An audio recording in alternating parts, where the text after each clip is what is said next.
Ang ninuno. Announcement, nasa Shopee na ang Banahaw necklace natin mga kabayan. Maraming salamat sa napakaraming bumili. 10 pieces na lang ang naiwan. Pauna na lang sa stocks. Kapag naubos, medyo matatagalan lang tayo sa paggawa uli dahil pupunta pa kami ng Mount Banahaw para kumuha ng tubig at syempre dadaan pa ito sa proseso ng pagbabasbas ng mga albularyo. Muli, nariyan ang link sa comment section. Hindi ko alam, Gado. Pero iisa lang ang sigurado ako. Gulo ang dala ng pangyayaring ito. Gulong kailangan nating paghandaan. Wika ni Ibrahim. Naway gabayan tayo ng amang may lika sa mga pagdaraanan natin. Tugon ni Gado. Matapos ang pangyayaring iyon, sunod-sunod na engkwentro pa ang kanilang kinaharap. Iba't ibang elemento ang nakakarap ng mga rebelde. Akala ko naman, mga sundalo at ang gobyerno lang ang makakalaban natin. Bakit naman pati maligno? Wika ni Commander Roman. Kakatapos lang ng laban ng mga sandaling iyon. Sinalakay sila ng mga aswang sa gitna ng pagpapatrolya. Ganun talaga. Nasa kagubatan tayo. At hindi lang naman tayo ang naninirahan sa lugar. Tugon ni Tatang Kanor. Kagad na ding bumalik ang mga ito sa kanilang kuta. Nadat na nila ang ilang kasapi na ginagamot ni Aling Magda. Ayon sa mga ito, habang pauwi sila galing sa bayan, isang nagwawalang kalabaw naman ang sumugod sa kanila. Mukhang palala ng palala ang sitwasyon, Roman. Kailangan natin tong bigyan ng solusyon. Kung hindi marami ang mapapahamak at ang malalapa, baka makarating sa kabayanan ng kaguluhan. Wika ni Aling Magda. Nakikinig lang si Gado at Ibrahim ng mga sandaling iyon. Iisa lang ang nasa isip ng magkaibigan. Mukhang tayong dalawa ang dapat lumutas ng bagay na to. Ano sa tingin mo, Ibrahim? Tanong ni Gado. Wala naman tayong pagpipilian, Gado. Ang mabuti pa, kumilos tayo ng hindi nalalaman ng grupo. Dahil sa oras na makarating ito sa kaalaman nila, lalo na si Commander Roman, siguradong hindi sila papayag.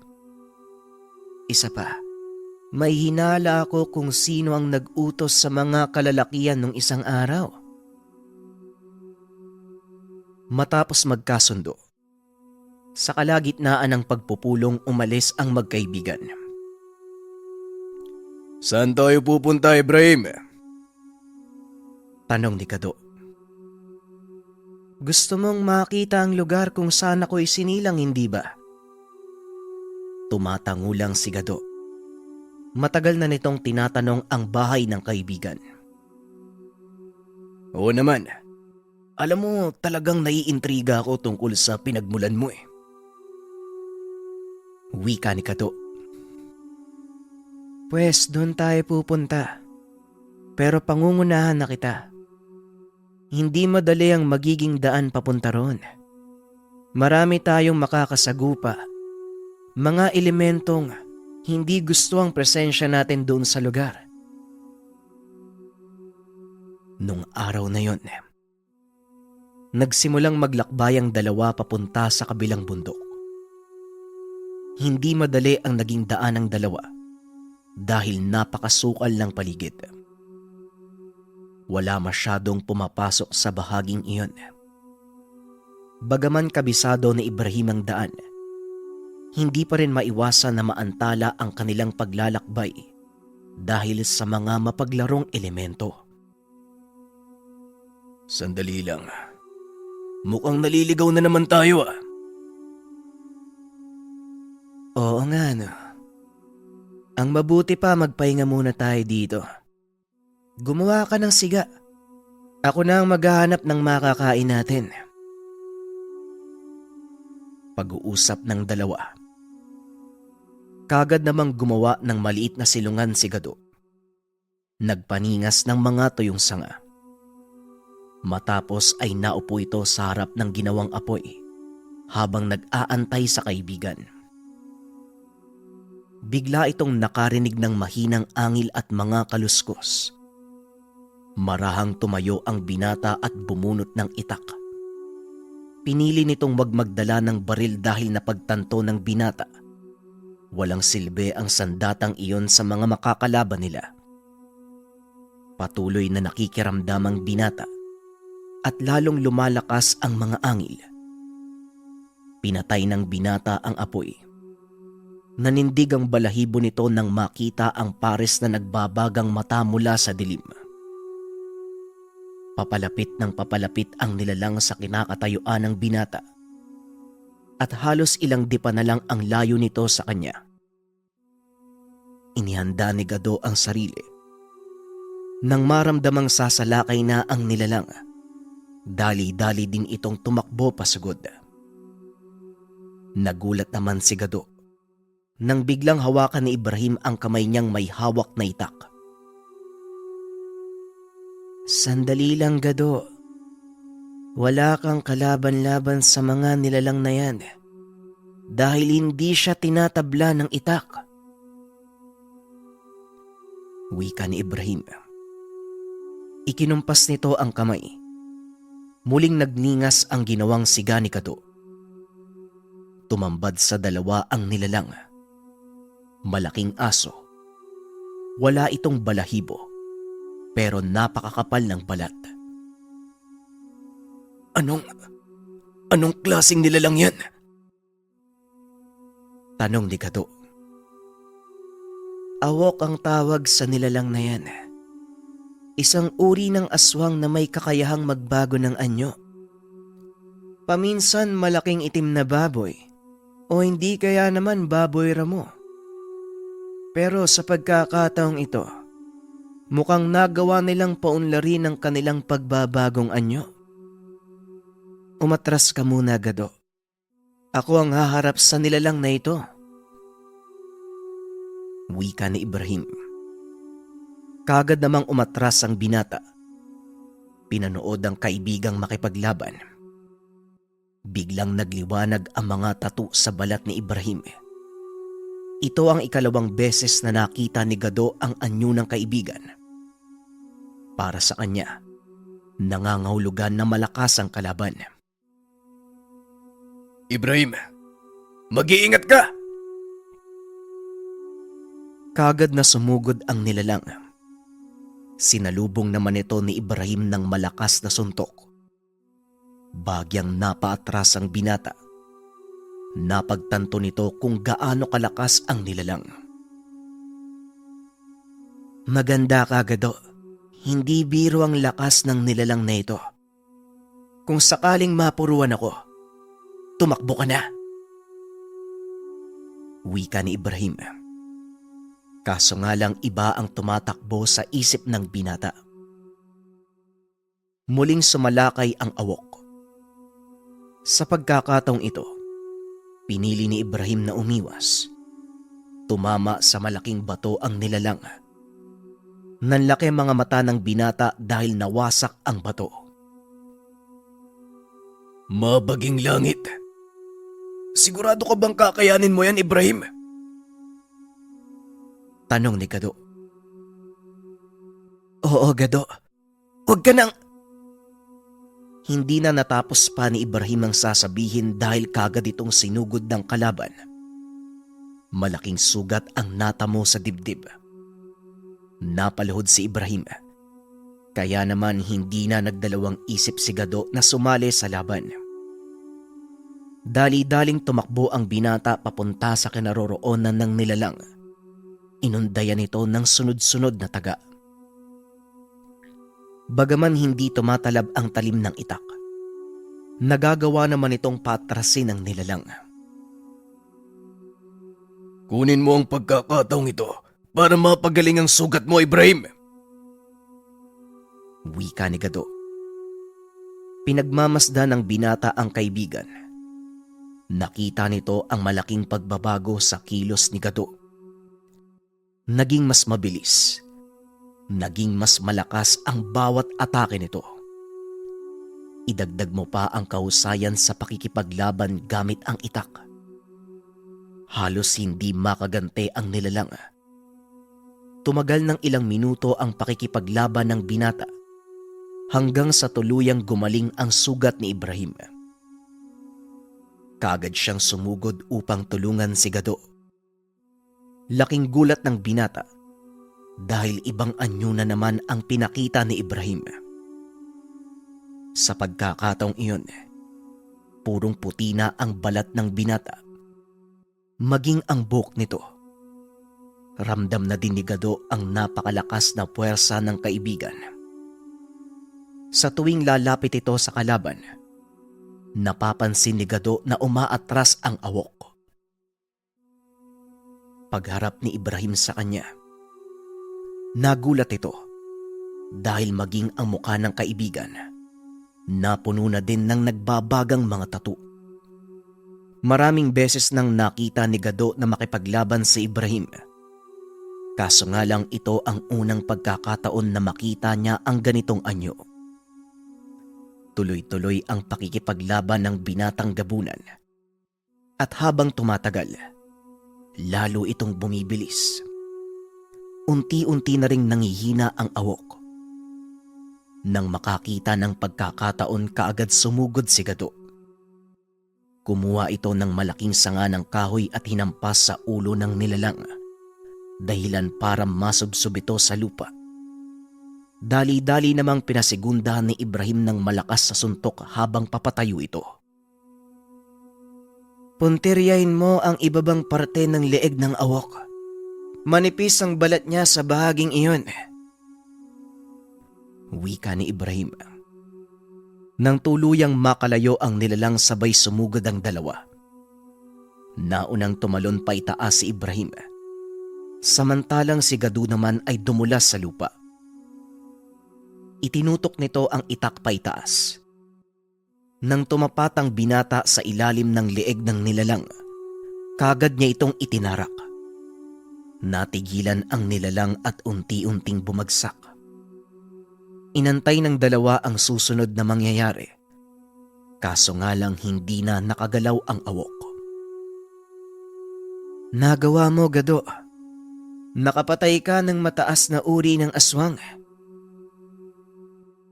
Napangiti si Gado sa sinabi ni Ibrahim. At upang masiguradong hindi na ito mabubuhay pa, pinutol ng binata ang ulo ng aswang at sinunog ang katawan. Halika na. Posibleng may mga kasamaan pa ang isang yan. Ayoko nang maabutan nila tayo dito.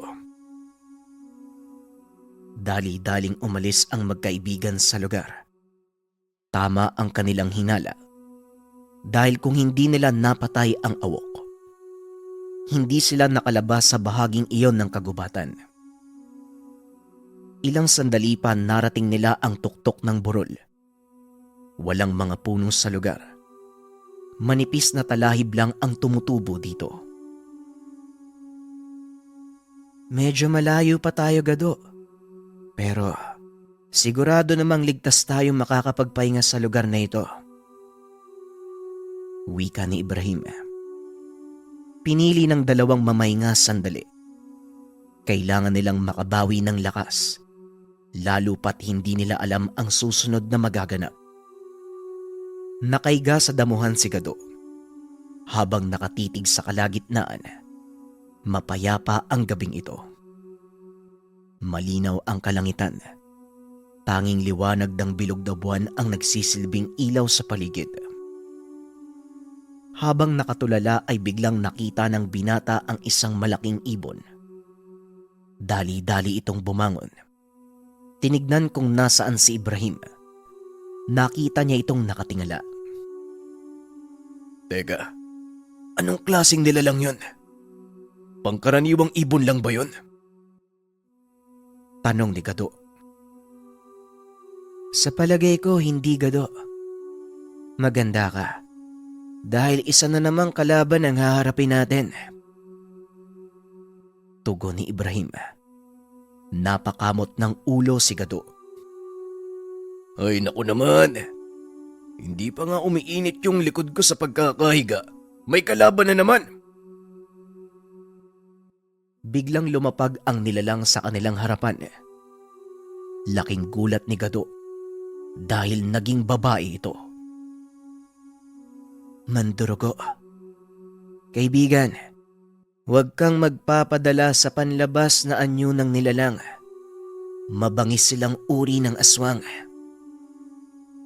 Wika ni Ibrahim. Kaso nga lang nang lingunin nito ang kaibigan. Naglalakad na ito papunta sa nilalang. Ano bang sinasabi mo, Ibrahim? Paanong magiging aswang yung babaeng to? Ang ganda!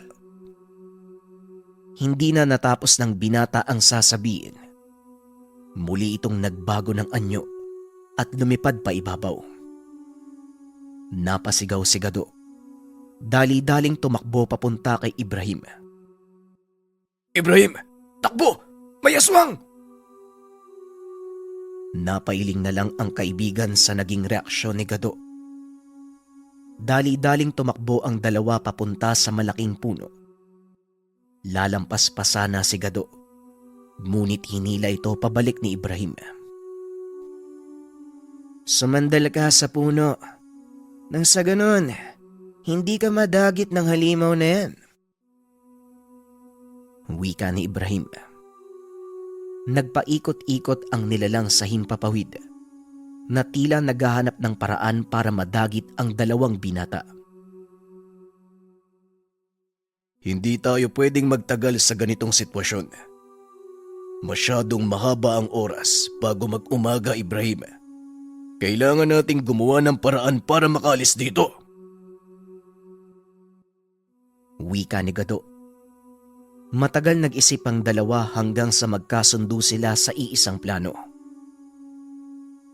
Isa sa atin ang magiging pain at sa oras na bumaba ang nilalang, isa ang sasalakay. Wika ng binata.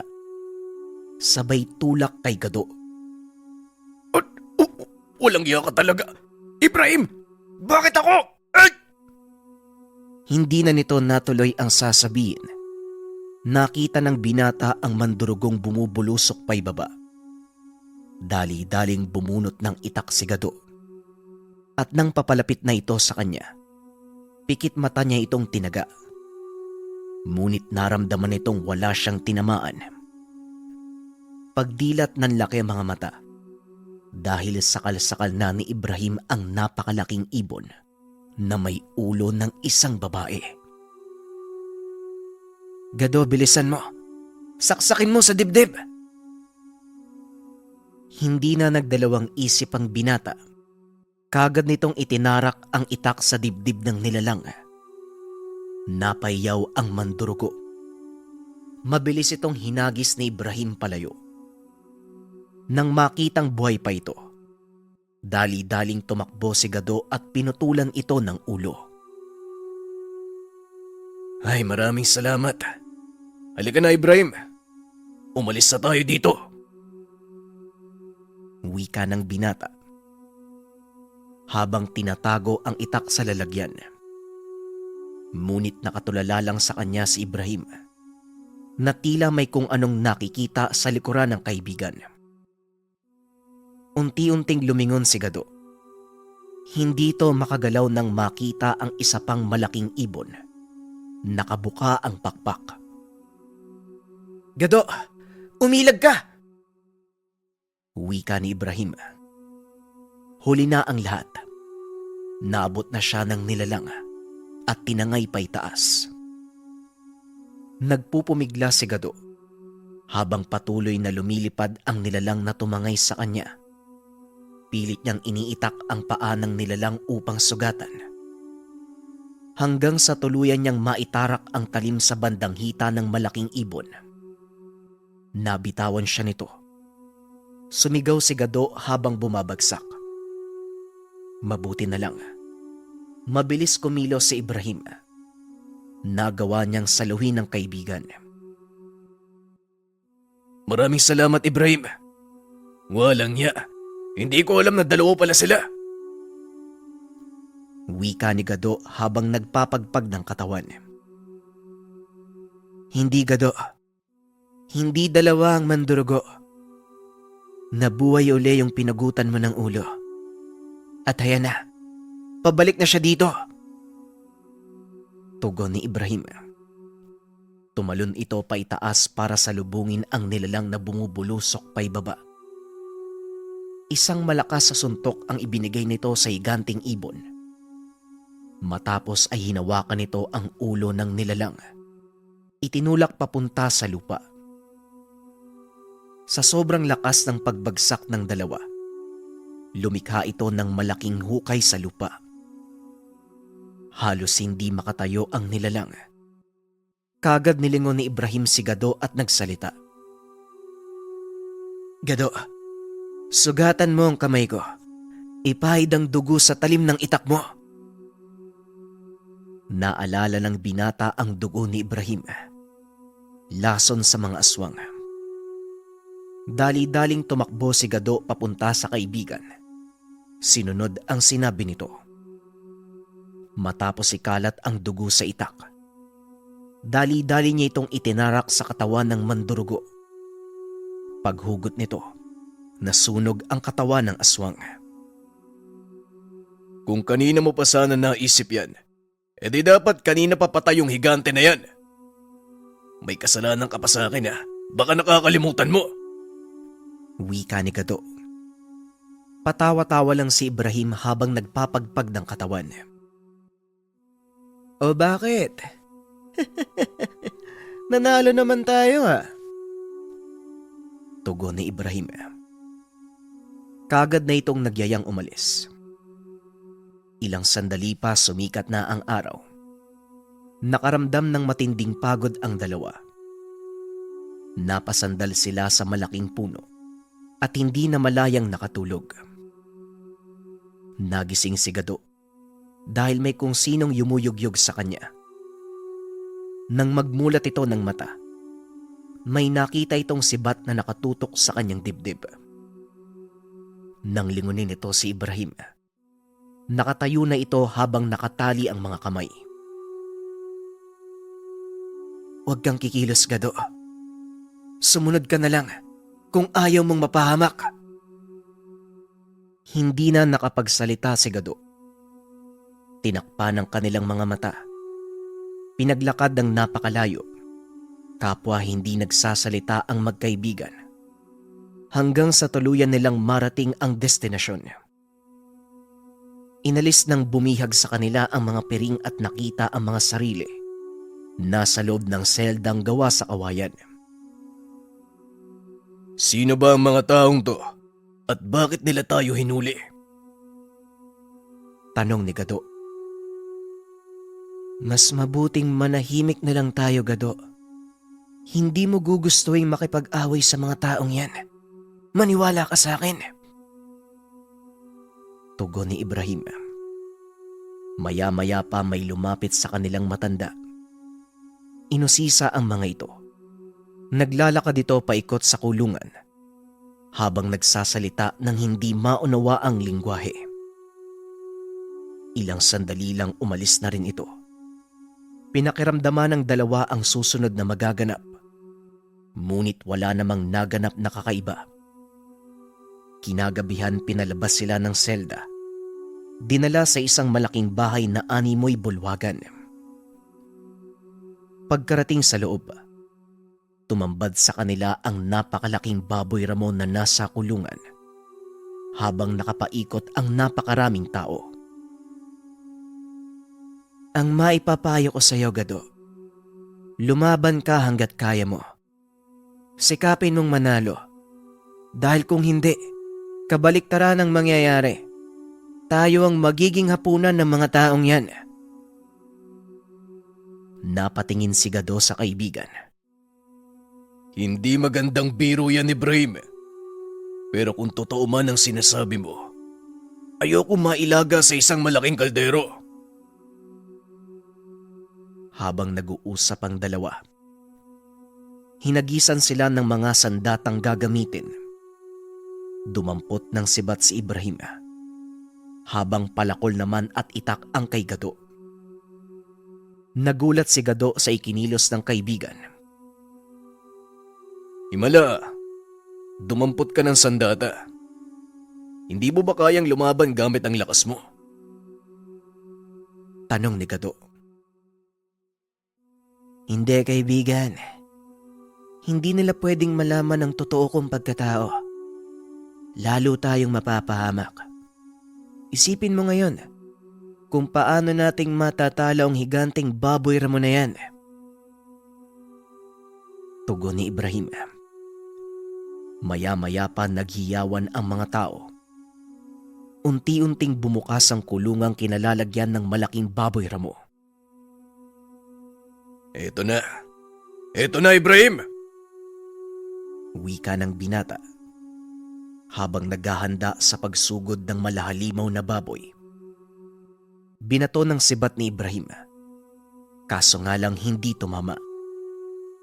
Winasiwas naman ni Gado ang hawak na palakol. Nanlaki mga mata nito dahil hindi man lang tumalab ang sandata sa balat ng hayop. Dahil sa ginawa, nakuha ng binata ang atensyon ng halimaw. Nilingon siya nito at sinuwag. Humagis ng malayo ang binata. Tumama sa isang poste ng bulwagan. Nagsigawan ng mga tao na lalo namang nagpagalit sa baboy ramo. Hinabol ito si Ibrahim na nooy papunta sa kinaroroonan ni Gado. Nakatalikod ito sa kalaban. Nang iangat ni Gado ang ulo, nakita niyang papalapit na sa kanila ang nilalang. Labis namang kinagulat ng binata ang sumunod na ginawa ng kaibigan. Tumayo lang ito habang inaantay na makalapit ang baboy ramo. Umalis ka. Umalis ka sa harapan ko. Wika ni Ibrahim. Biglang huminto ang baboy ramo na tila natatakot. Unti-unti itong umaatras habang nakatitig kay Ibrahim. Ngayon na ang pagkakataon, Gado. Itarak mo ang sibat na ito sa batok ng baboy ramo. Huwag mong bubunutin hanggat hindi ito tumitigil sa pagkilos. Wika ni Ibrahim. Mabilis na kumilos si Gado papunta sa nilalang. Tumalon ito paakyat sa likuran, sabay tarak ng sibat. Nagwala ang baboy ramo habang umaatungal ng napakalakas. Kumapit ka ng maigpit, Gado! Wika ni Ibrahim. Nagtawanan ang mga taong nanonood habang patuloy na iniindayog ng malaking baboy ang binata. Huminto lang ito nang isaksak ni Gado ang kanyang itak sa mismong ulo ng napakalaking hayop. Napalingon ito kay Ibrahim. Ikaw talaga? Walang iya ka. Ipinain mo na naman ako sa kalaban. Wika ni Gado. Teka lang, Gado. Hindi ka na mabiro eh. O di ba ganun uli? Nanalo na naman tayo. O mga kasama, ihanda nyo na ang hapunan natin. Magpasalamat tayo sa ating bayani. Si Gado! Kagad namang nagsigawan ang mga tao at isa-isang lumapit sa kanila. Ang ilan ay kinuha pa ang malaking baboy.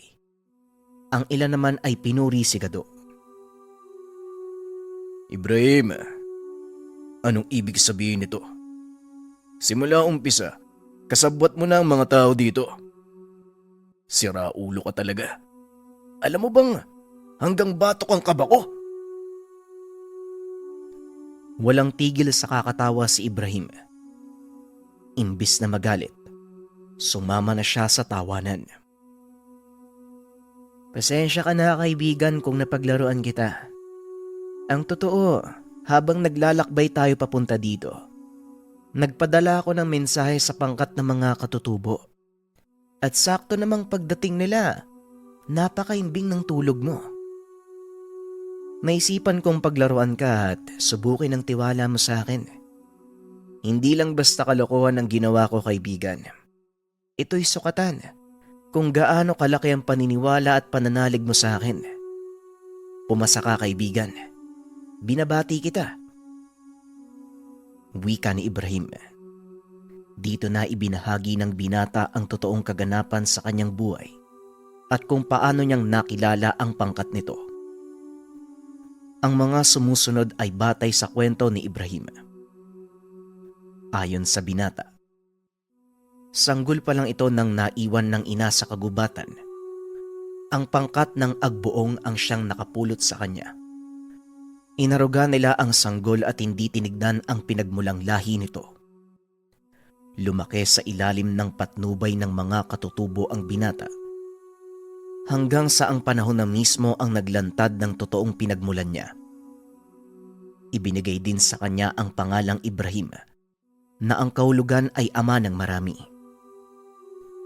Ipinangalan ito sa kanya ng pinuno ng tribo dahil sa isang propesiya.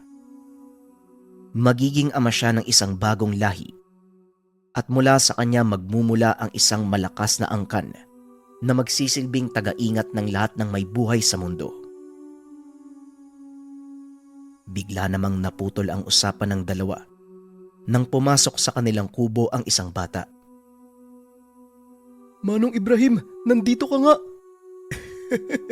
Akala ko nagbibiro lang sina Oyo Igbay. Wika ng binata na itago na lang natin sa pangalang Abong. O Abong, kumusta ka naman? Ang bilis mong lumaki ah.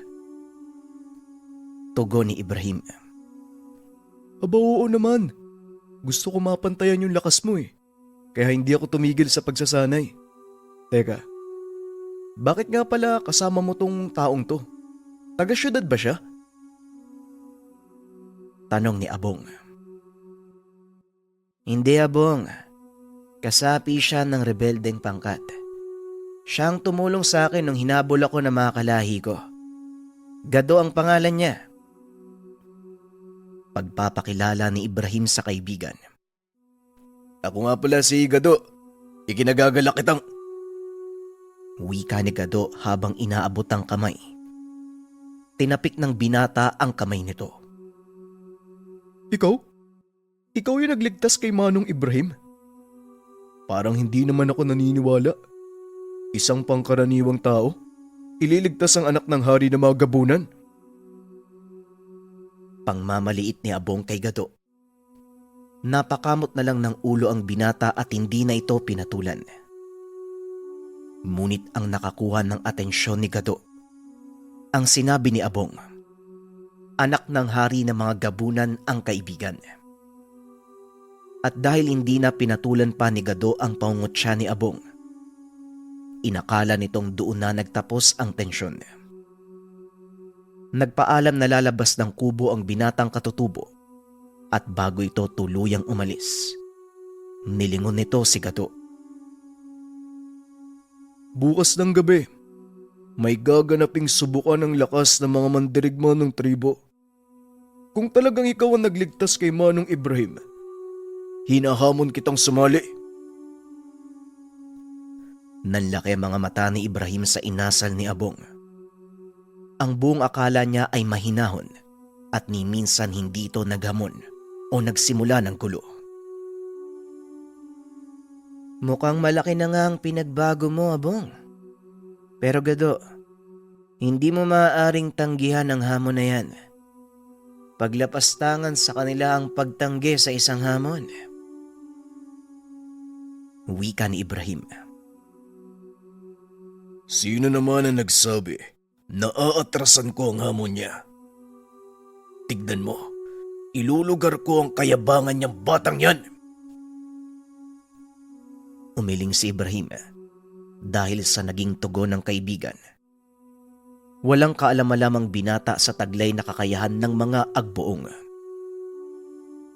Habang naghahapunan, masayang nag-usap ang lahat. Napansin naman ni Gado ang titig sa kanya ng ilang kalalakian. Karamihan sa mga ito ay mga kaibigan ni Abong. Hindi naman nagpatalo ang binata. Nakipagtitigan din ito sa mga kalalakian hanggang sa lumapit sa kanya si Abong. Nangangahulugan ba to na tinanggap mo na yung hamon ko? Tanong ni Abong. Sino bang may sabi sa'yo na hindi kita papatulan? Pasalamat ka nandun si Ibrahim. Dahil kung hindi, baka kung saan ka na dinampot. Napangiti ang binata at muling nagsalita. Pwe! Tignan na lang natin ang galing mo sa subukan. Tugon ni Abong. Habang tinitignan ito mula ulo hanggang paa. Naglalakad siya papalayo. Pinipigilan naman ni Gado ang sarili dahil sa respeto nito kay Ibrahim at sa mga nakakatandang kasapi ng tribo. Matapos ang salo-salo ay nagpahinga ang lahat bilang paghahanda sa gaganaping subukan. Hindi naman makatulog si Gado sa pag-iisip sa kung anong mangyayari sa okasyong iyon. Wala itong kaalam-alam, kaya naman malaking palaisipan sa kanya ang mga bagay tungkol dito. Kinabukasan, nagising ang binata sa tugtog ng mga tambol. Bumangon ito. Nakita si Ibrahim na nakaupo sa bandang paanan ng higaan. Yan ang hudyat ng pagsisimula ng subukan. Bilisan mo.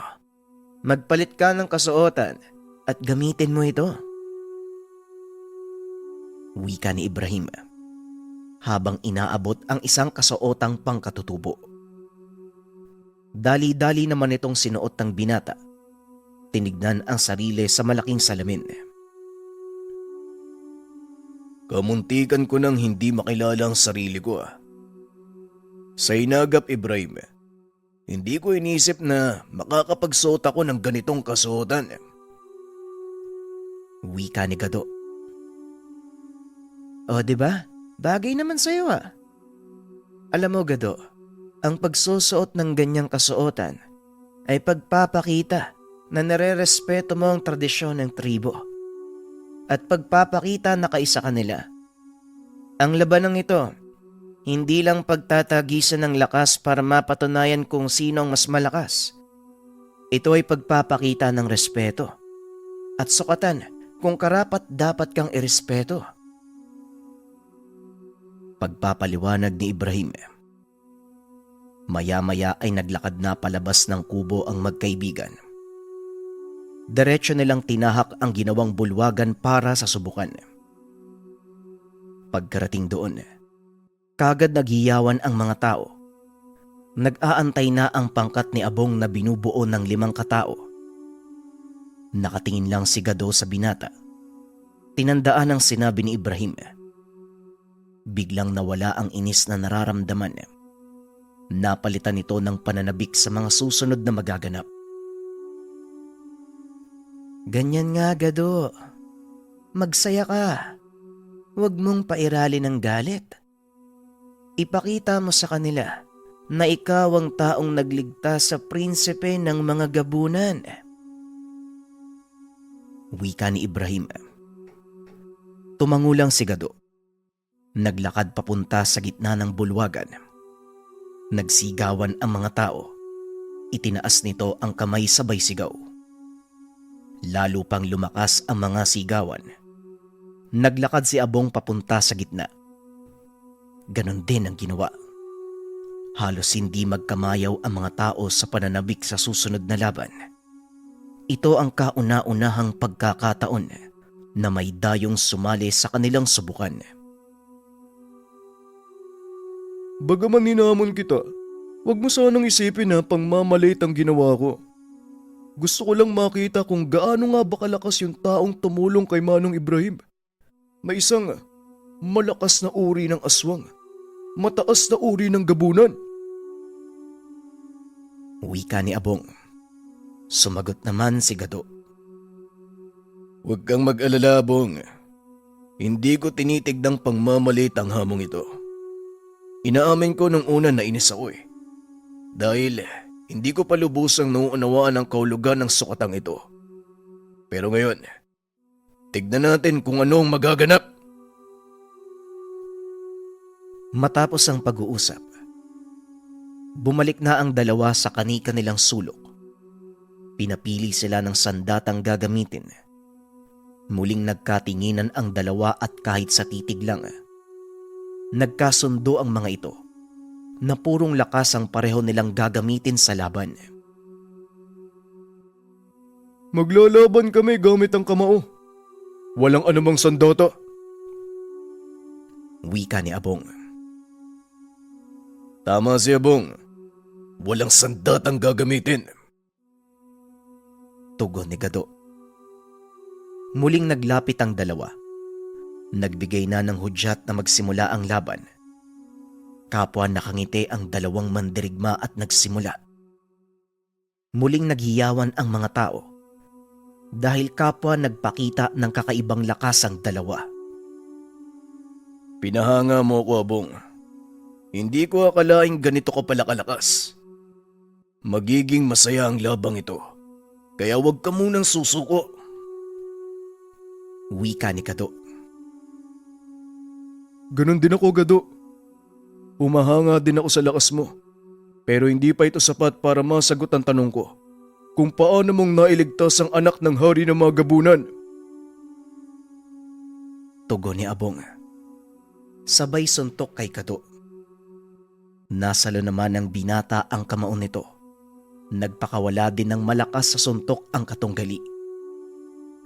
Tumama sa pisngi ni Abong ang suntok ni Gado. Tumalsik ito ng malayo. Nagpagulong-gulong ng ilang ulit bago tumama sa haligi ng bulwagan. Natahimik ang lahat habang inaantay ang pagbangon ni Abong. Abong, ano? Ayos ka lang ba? Wika ni Gado. Maya-maya ay tumayo ang binata at nagpagpag ng katawan niya. Oo naman, Manong Gado. Wika ni Abong. Nagulat naman si Gado nang tawagin siya ng katunggaling Manong.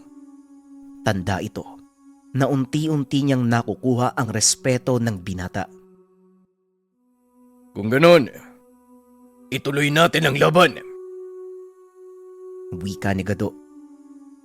Sabay na sumugod ang dalawa. Muling nagkabanggaan ang kamao ng mga ito. Nagpatuloy ang palitan ng malalakas na atake. Halos patas ang kanilang kakayahan. At kung pagmamasdang mabuti, tuwang-tuwa ang dalawa sa kanilang ginagawa. Nagtagal ng halos 2 oras ang laban ng mga ito. Nasiyahan ng husto ang mga manonood. Hanggang sa nagpasya ang mga nakakatandang ihinto ang laban. Sapat na ang nasaksiyan naming mga nakakatanda at ng lahat ng narito. Ikaw, Dayo, napatunayan mo ang iyong sarili. Karapat dapat ka sa paggalang at tiwala naming mga agbuong. Wika ni Oyong Igba, isa sa punong nakakatanda. Tama ang sinabi ni Oyong Igba. Bukod pa dyan, nasagot na din ang tanong ko. Malugod kitang tinatanggap bilang kapanalig, Manong Gado. Muling nagsigawan ang lahat bilang pagdiriwang. Wala mang nagwagi sa dalawang magkatunggali. Kapwa nila napatunayan ang sarili sa harap ng karamihan. Ano, Gado? Masaya ba dito? Ito ang lugar kung saan ako lumaki. Dito ako namulat kung paanong mamuhay bilang tao. Sila din ang dahilan kung bakit mas ginusto kong mamuhay bilang tao. Wika ni Ibrahim. Dito nalaman ni Gado ang tungkol sa kanyang pinagmulang angkan at kung paano siyang napunta sa kagubatang sakop ng pangkat ng mga rebelde. Habang nag-uusap ang dalawa, dumating ang pinuno ng mga nakakatanda. Binabate kita at kinalulugod kong tanggapin ka bilang kaisa ng aming tribo. Halika, nababasa ko ang isipan mo. Marami kang katanungan. Hayaan mong ako ang sumagot sa lahat ng yan. Wika ni Oyong Igba. Agad namang tumayo si Gado at sumunod dito. Naglakad ang dalawa paikot sa lugar. Habang ginagawa nila ito, nagkwento ang matanda. Ayon dito, siya ang nakapulot sa sanggol na si Ibrahim. Hindi nagdalawang isip si Oyong Igba na kupkupin ng binata dahil hindi pa nito alam ang pinagmulan. At dahil hindi nabiyayaan ng anak, inako nito ang responsibilidad kay Ibrahim. Lumaki ang binata sa ilalim ng kanilang kaugalian at sa paglipas ng panahon, unti-unting lumabas ang totoong katauhan ni Ibrahim. Aminado ang matandang nahirapan siyang baguhin ang pagkatao ng batang Ibrahim. Dahil ng mga panong iyon, unti-unting lumalabas ang likas na katangian nito bilang aswang. Umabot pa sa puntong kamuntikan ng sumuko si Oyong Igba. Kaso nga lang sa tulong ng kanilang babaylan, nagawa nitong baguhin ang binata. Ayon din sa matanda, kakaiba ang kulay ni Ibrahim nung una itong magbago ng anyo. Taliwas ito sa mga nakita at nakainkwentro nilang mga gabunan. Noon pa lang ako nakakita ng puting gabunan at sa tulong ng aming babaylan, nalaman din namin na kalahating diwata itong si Ibrahim. Wika ni Oyong Igba. Alam ko na po ang bahaging yan ng kwento ni Ibrahim. Ang gusto ko pong malaman, Tatang, kung paano pong tuluyang nagbago ang pagkatao ng kaibigan ko. Tugon ng binata. Dahil kay Abong, hindi mo ba napapansin ang taglay na lakas ng batang yon?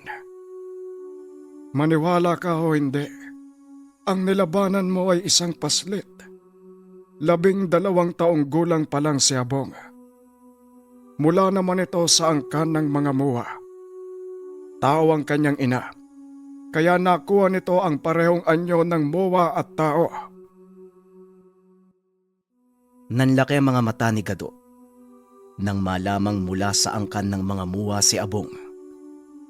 Sa mga hindi nakakaalam, ang mga muwa, lahi ng higanting may nag-iisang mata. Kilala ang mga ito dahil sa taglay nilang lakas. Hindi sila namiminsala ng mga tao. Ipa ng palay ang kanilang pangunahing pagkain.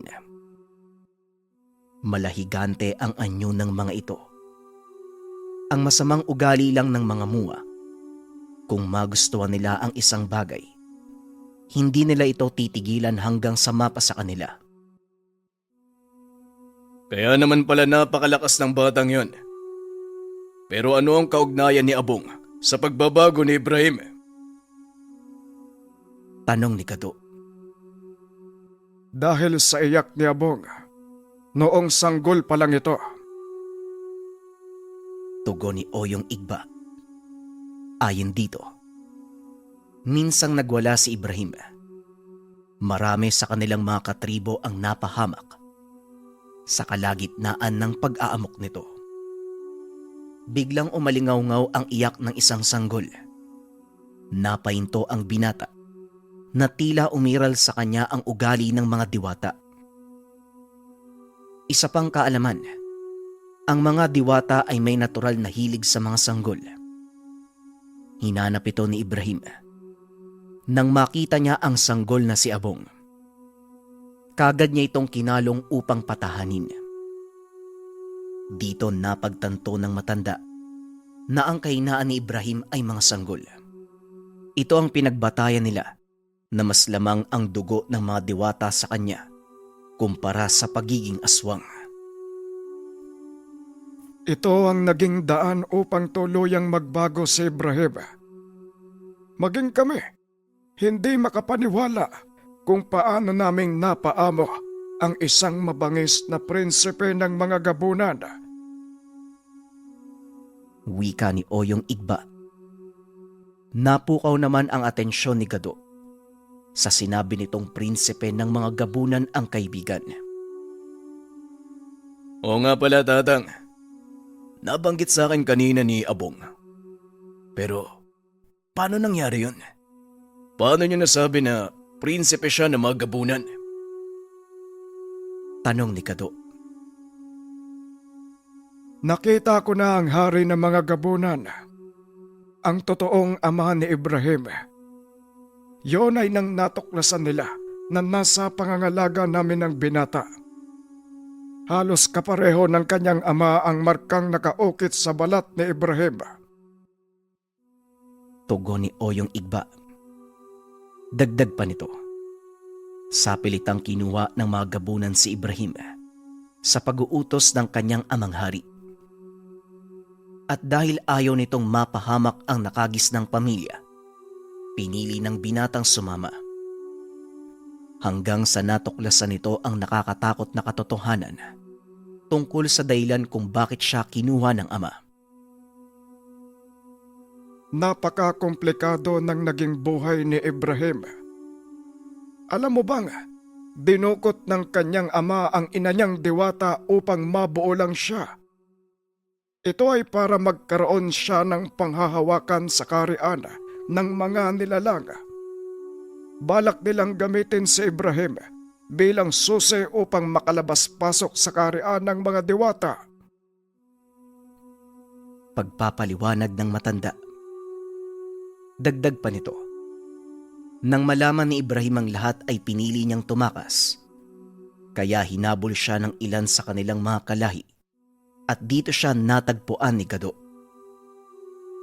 Nagtataka ang binata kung paanong nalaman ng matanda ang tungkol sa mga bagay na ito. Pero mas pinili niyang manahimik. Ipinalagay ang sarili sa mga narinig na paliwanag.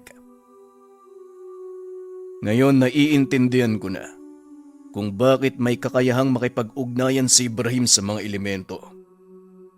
Salamat sa iyo, Oyong Igba. Dahil sa inyo, mas lalo kong nakilalang pagkatao ng kaibigan ko. Wika ni Gado. Walang anuman. Karapatan mo itong malaman. At isa pa, magsisilbi itong babala para sa iyo. Tugon ni Oyong Igba. Babala, bakit naman po, Oyong Igba? Maaring bumalik si Ibrahim sa dati niyang ugali, ang mabangis at walang awang gabunan. Kaya ko sinabi ang lahat ng ito sa iyo, dahil ikaw ang magiging kasama niya sa matagal na panahon. Tandaan mo, Gado, magtiwala ka sa iyong kaibigan. Wika ng matanda. Ngumiti si Gado at muling nagsalita. Malaki ang tiwala ko sa kaibigan ko, Tatang. Ilang beses niya na din akong naligtas sa kapamakan, kaya wala akong dahilan para magduda sa kanya. Tumangulang si Oyong Igba. Huminto sa paglalakad. Nandito na tayo sa lugar na gusto kong ipakita sa iyo. Heto, pagbasdan mo. Hinawi ng matanda ang baging na nagsisilbing takip sa isang pintuan papunta sa isa pang pamayanan. Nanlaki mga mata ni Gado nang makita ang sirasirang kabayan. May mga kalansay na nakasabit sa mga nakatayong kawayan. Sinong may gawa ng kahayupan na to? Tanong ni Gado. Ito ang nangyari nang minsang magwala si Ibrahim. At sana, hindi na ito maulit pa. Habang pinagmamasdan ang paligid, nakita ng binata sa kanyang isipan ang nangyari ng mga panong iyon. Nanayo ang balahibo nito. Hindi makapaniwalang magagawa ng napakahinahong kaibigan ang bagay na yun. Mukhang hindi magagawa ni Ibrahim ang bagay na yan. Sigurado po ba kayo? Tanong ni Gado. Maniwala ka man o hindi, Si Ibrahim ang may gawa ng sakuna na ito. Announcement? Nasa Shopee na ang banahaw necklace natin mga kabayan. Maraming salamat sa napakaraming bumili. 10 pieces na lang ang naiwan. Pauna na lang sa stocks. Kapag naubos, medyo matatagalan lang tayo sa paggawa uli dahil pupunta pa kami ng Mount Banahaw para kumuha ng tubig at syempre dadaan pa ito sa proseso ng pagbabasbas ng mga albularyo. Muli, nariyan ang link sa comment section.